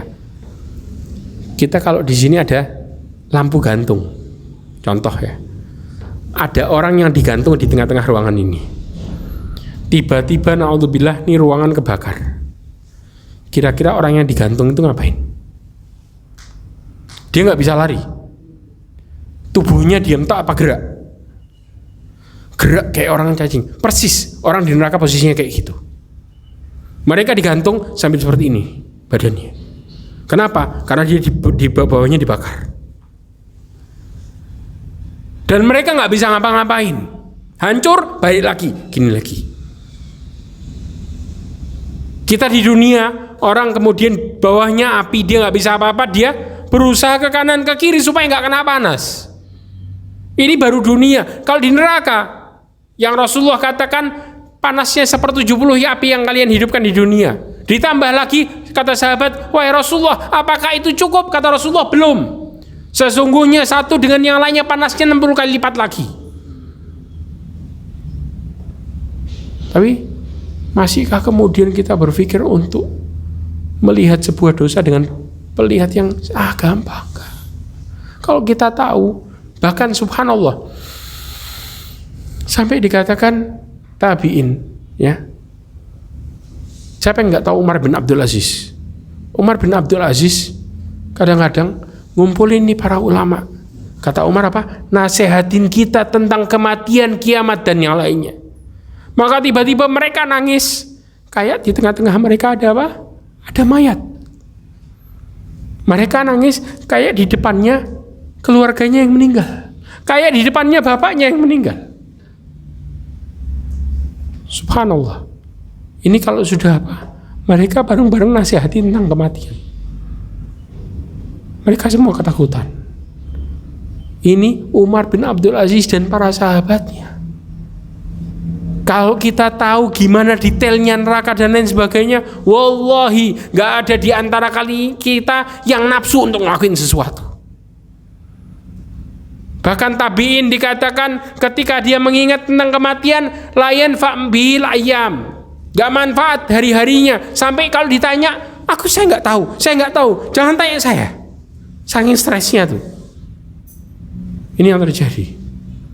Wallahu alam bishawab. Mudah-mudahan Allah menutup hidup kita dengan husnul khatimah. Mudah-mudahan Allah Subhanahu wa taala mengampuni seluruh dosa kita. Mudah-mudahan Allah Subhanahu wa taala menjaga diri kita dan keluarga kita. Dan mudah-mudahan Allah Subhanahu wa taala menjauhkan kita dalam hidup kita dari murka Allah Subhanahu wa taala. Amin.